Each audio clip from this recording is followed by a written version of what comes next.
Coming up on the official Celtic FC Podcast, Celtic superstar from Portugal, Jota, speaks about his sensational return to the hoops. I was really looking forward to find a home, and there's no place like Celtic, to be fair, so coming here is like coming home.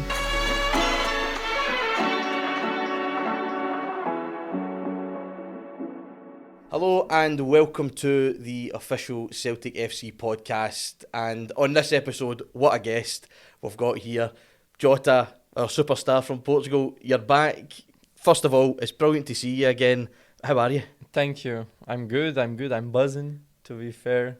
It's good to be back. Feels like I never left. So, just want to take it all and just to start going. Yeah, also I was listening to you speaking the last couple of days, you know, as it got announced and in press conferences, and it really comes across how excited, obviously, you are to be back at Celtic. We're up here at Lennoxtown just now at the training centre. You're just off the training pitch. How are you sort of feeling about being back in amongst training and back with the lads? Yeah, it feels quite nostalgic, to be fair.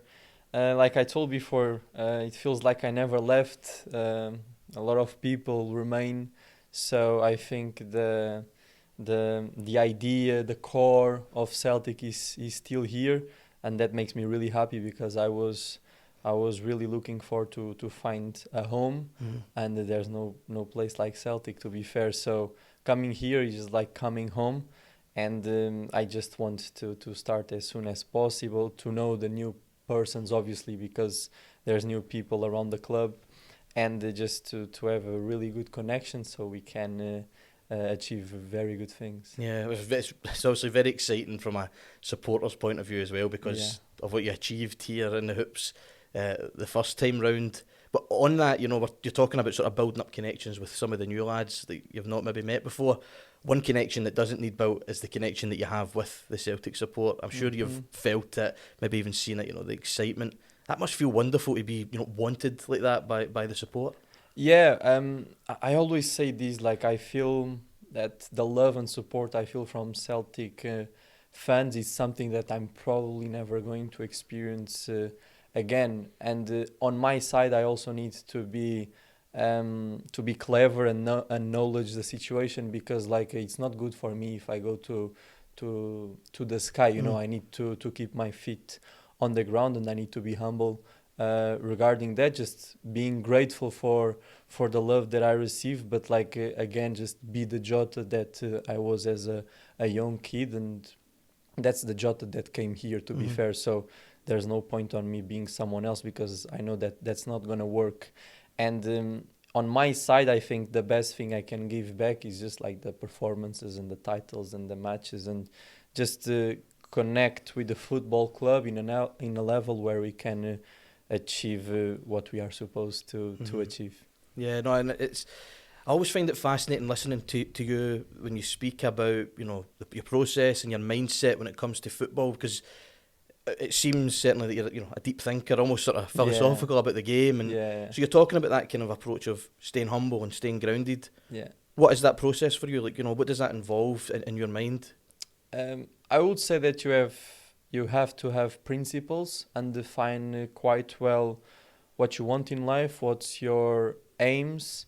And since I was a young kid back in the day, that the thing that gives me the most joy is just to play football and to enjoy the game as it come. And I know that after, when you grow up, and I think everyone around football can say, like when you reach the top level, you say like, oof, this is not actually what I was looking for. Like I thought this will be different. So after, it's just a question of like adapting yourself, you know, because it's a hard life. It's not easy. People tend to think like, oh, they have such an easy life, but they don't see the background or what happens that actually makes us suffer a lot. So in the end, it's just like about knowing yourself, know where you're going, remain humble, and just like keep on working hard, knowing that you have a lot of talent and like you can do good things, but at the same time the responsibility of like deliver. Yeah, I mean it's clearly a wonderful mindset to have, and it's you know, it's delivered you personally so much success already in what has been so far a relatively, you know, short career. Talking about, you know, as a kid back in the day, I heard you speaking the other day in the press conference about the fact that you're obsessed with football. You're Yeah. a football obsessive. Yeah. So I'm intrigued. When did that start? You know, when did you fall in love with the game? How did it come about? I think it was quite simple. It was just like with the football, Mhm. you know. It was simple as that. Just the joy of kicking the ball, going after it, running for passion, like after something to make something, and then it just started to click. With the years going by, then the competition comes. You want to achieve things. You want to be good. You want to start to do things you see on the TV. I think the amount of hours I've spent in YouTube trying to replicate the things my idols did, Mhm. it's crazy. You know, I would watch some videos on YouTube and I would go straight direct to the garden just to replicate the stuff they will do. Yeah. Yeah, growing up it was much like this, and then achieving like when you start to achieve other stuff, you start to realize, okay, this is worth it. So Mhm. now let me just find my balance, let me just find my purpose, what I want, so I can achieve more and more things. Yeah. Who were your idols, out of curiosity? Well, Cristiano Ronaldo, definitely. I think I tried to replicate a lot of stuff from him, mainly when he was in Manchester United, Yeah. because that was something like, whoa, I just want to be like him. Mhm. Then obviously like Lionel Messi, I Yeah. started to watch a lot, and after when Neymar came, I started to watch a lot from him as well, because it's someone I think people don't understand this football, and I think one day we are all going to look back and say that, whoa, we don't have anyone like this Yeah. anymore, and we didn't enjoy as much as we should do. And so yeah, those are my three biggest idols. Strong choices, it's got to be said. Yeah. Good choices. It's interesting you're talking about the sitting as a youngster and watching the highlights, you know, on YouTube or whatever. Mhm. Speaking to another Celtic winger, Nicholas Kuhn, recently, and he also said, you know, as a youngster, there he was watching, you know, highlights of Messi or whatever, and that was his motivation to go and kick a ball. But just on, you know, someone like Nicholas Kuhn, who's had a really strong season so far on the wing, how much are you looking forward to being able to also, as well as being the team alongside them, but to help him and other players like him to grow using your experiences? Yeah, I think, well, the lads that are here and they've had success, they've already felt a lot that I felt before, right? So in the end, it will be something just about sharing experiences, Mhm. because I will never be in their body to experience what they are experiencing, and they will never be in my body or my mind to feel what I've felt. So to those, I think it's just like a matter of getting together and see what else can we do, how can I help you, how can you help me, and develop into that strategy. And for the others that are just getting started and or are joining the club, it's just about giving them our idea of the game, the philosophy, putting them comfortable so that they can achieve the best football they can have, because in the end it will be always about Celtic and the team, you know. There will be no one getting the highlights if the team is not good. So yeah, that's the aim. Yeah, you're speaking about those, you know, experiences, and as a footballer, you know, you've had such a interesting journey, even since, you know, Yeah, departing Celtic a year and a half or so ago. yeah. But you've had a really unique experience in terms of going over and playing Mhm. in Saudi Arabia, Yeah. Al Ittihad over in Jeddah, over there. First of all, what's that experience like as a footballer, going over and playing in the Saudi league and sort of living over there? It's a cultural shock in the beginning, and you need to be ready to leave things that you are not used to, you know. But me going there, I knew exactly this was going to be. But I'm someone that is open-minded, likes to travel the world, enjoys to know other cultures and just to embrace it. So I knew that if there was someone that will be open for that, it will be me. I've never thought during my life that this could happen, obviously, because we cannot predict the future. But once the opportunity came, I felt like, okay, this might be interesting for me. So let's go.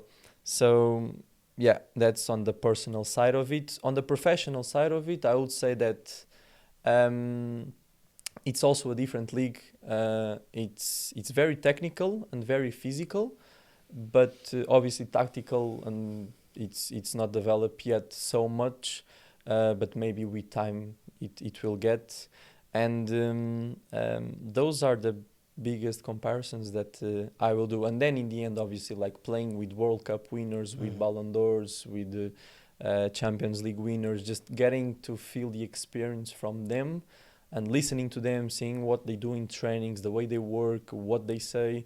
I think in the end it was just like a big cocktail of emotions and like wisdom for me to bring back. And you're the kind of person who, having that experience, you'd have been like almost like a sponge and taking in all of that sort of wisdom and advice from these other professionals. 100%. I think you grow up wanting to be around these people. Well, you grow up wanting to achieve what they achieve, right?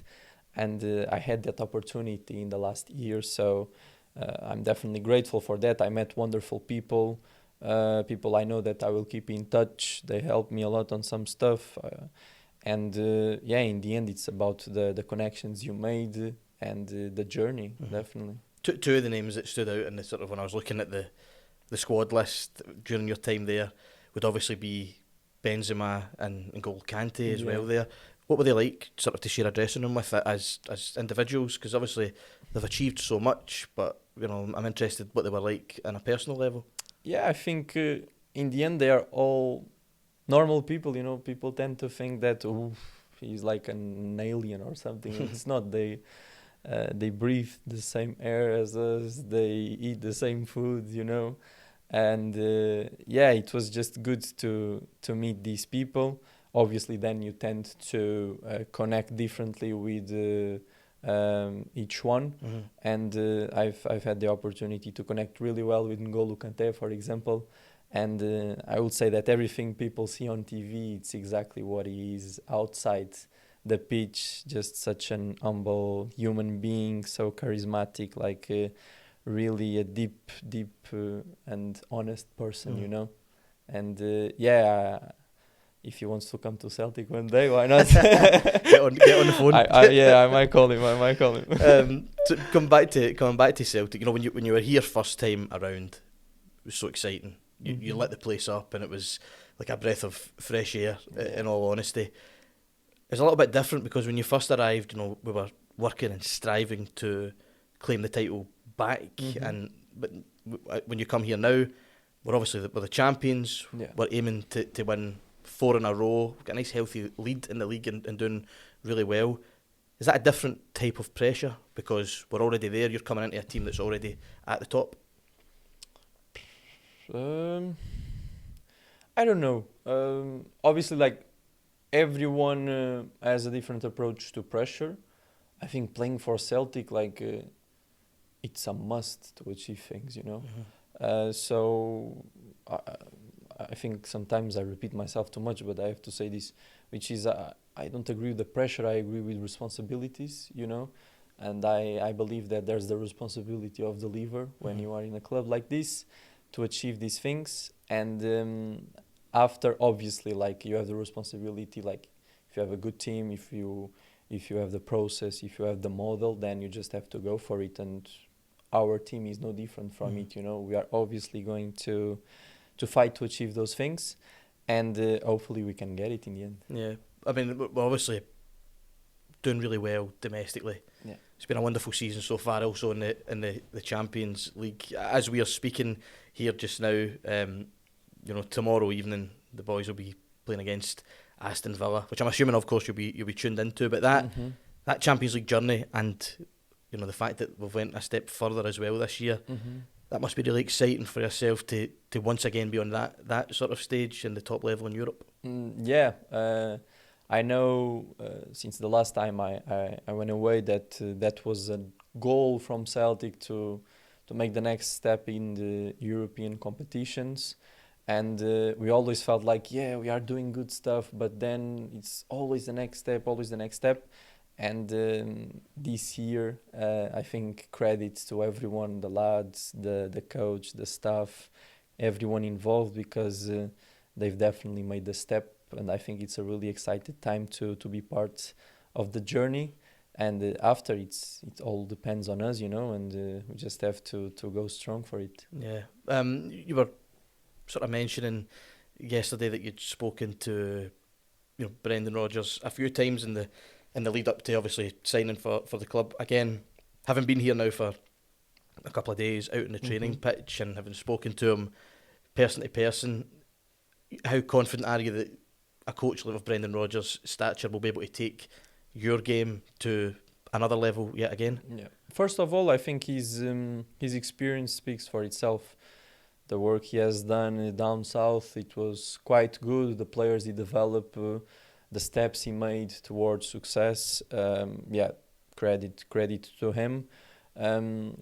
Obviously, like when I left Celtic was the moment when he went in, and everyone kept on speaking to me like, "Wow, he's really good. Like you would love to work under him."